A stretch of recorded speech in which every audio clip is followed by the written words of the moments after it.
Kothagudem railway స్టేషన్లో బాంబుల కలకలం. ఉదయం రైల్వే స్టేషన్ మొదటి ప్లాట్ఫామ్పై గుర్తు తెలియని వ్యక్తులు నల్ల చేతి సంచిలో బాంబులు ఏర్పాటు చేసుకున్నారు.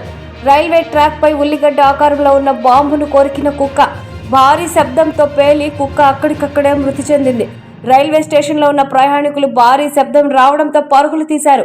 ప్రయాణికుల సమాచారంతో 3వ పట్టణ పోలీసులు రంగప్రవేశం చేసి కేసు నమోదు చేసి దర్యాప్తు ప్రారంభించారు. పోలీసులు జాగిలాలతో ఇంకా ఏమైనా బాంబులు ఉన్నాయా అని పరిశీలిస్తున్నారు.